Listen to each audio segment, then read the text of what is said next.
So here she is in all her glory, the infamous Red Rex, which she is commonly now, but technically her name is the Electronic Tyrannosaurus Rex from Kenner back in '93. But because of her color, everyone just calls her the Red Rex. Well, most people anyway. I don't know about all that, but so that's besides the point. But this is was the #1 toy that people wanted back in the day, but it was super expensive, which was like 30, so whatever, I don't know, $30 I think this thing cost back in the day. I could be wrong, probably am. Let's actually look at the figure now. Right off the back, you can see all the scales and ripples of the teeth and the little scales of it around the head and all of the black specks of it. And as you know, these things are well known for the kinks in their tail, since this is pure rubber, and this is what everyone's been wanting Mattel to do, but for some reason they only do it with the Mosasaur, which we all know, but that's besides the point. But look at how it goes, the spine all the way down here, and there you go, you can see it better, and just look at it. It's pure awesomeness. I'm sorry that sounds like repetitive, but this is just like something I've always been wanting, and it's finally here. And yes, this thing is supposed to be able to make noise, but the description says this thing doesn't make noise, which is fine. I really don't care because they weren't movie accurate sounds anyway. But the features where if you stop it, it's supposed to make that thunderous sound that everyone knows that the T-Rex makes, and it's also supposed to roar, but it doesn't make the iconic sound. It's just some roar of a dinosaur, so it's no big deal. But the whole feature is supposed to squeeze right here, and it's supposed to make a noise, and you can kind of see the jaws are opening and closing. But I love this thing because you can go like this, and it really has a good jaw motion like that. And even inside the mouth is detail. Here's the bottom, and see if I can get the top. Here's the top. I don't want to break it. Anyway, so yeah. The articulation, these arms go up and down, and I have to be careful because they tend to fall off like the Hasbros, but this is okay if it falls off because, oh, you can kind of see right here that this thing's slipping off. So let's see if I can fix that. Oh well. Here's the icon of Jurassic Park toys, which is JP9, it says.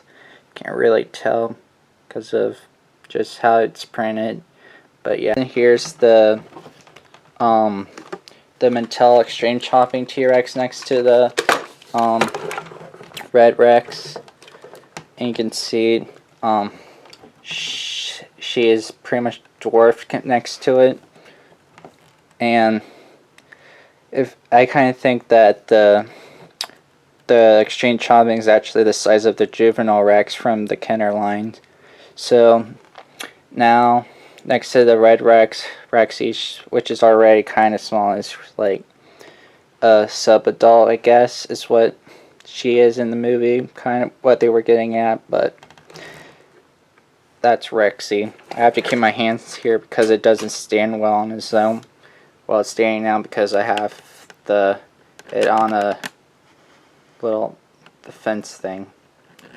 And here it is next to the Legacy Jeep and Grant and all. Allie, just how big this thing is. And since we're on the subject of real feel, here's the real real fill mosasaur next to it. Back it up so you can see it. Just the size of it's pretty big, which I like.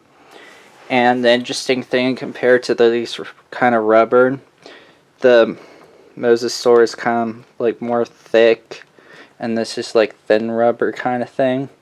And you can actually feel the scales in this one, but this one, I mean you can, but it's like feels like little cheap rubber, but this feels a lot thicker than the Bull Rex, so I would like to see more of this from Mattel. Just more real feel dinosaurs, because they obviously did it with the mosasaur, and it'd be cool to see it for all the other ones. So besides that, that's pretty much like all of the Red Rex. But this action figures that came with the Red Rex back in the day was it had stomping action and a roar kind of thing. So, and to stop it, you would just do that kind of thing. It would make the iconic like stomping noise from the movie. And the other feature is like you're supposed to squeeze here, and then the jaws are supposed to open up like kind of like that. And like it's supposed to make a roar, and it doesn't really sound like the T-Rex roar, so it doesn't matter. And articulation wise, it's pretty much a steady rubber skeleton. The only thing that moves is the arms, and they sometimes pop out, so this one's slowly starting to pop out, but so I'm not really messing with it. But maybe wondering about the tail and why it's kind of screwed up. And the answer to that is because this thing was too big to fit in its box, so they would like bend the tail to get it in, and it would just leave this kink in it like a hose.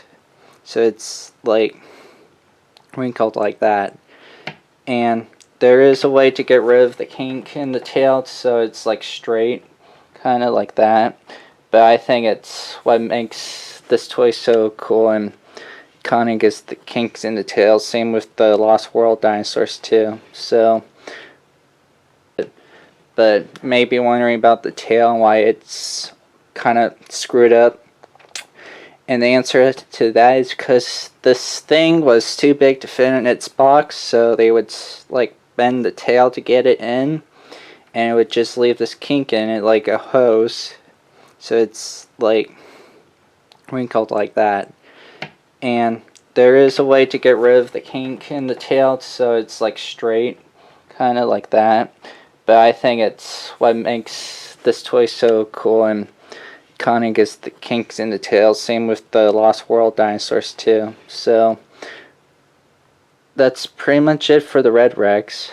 I just like started an Instagram channel, just like account I should say, just like to help advertise this channel. And I recommend checking it out just to see like the stuff I've been posting. Like I post like sneak peeks of upcoming episodes. Like if you check it now, you would see that would have known like this thing was coming out. So I would like it if you check that out.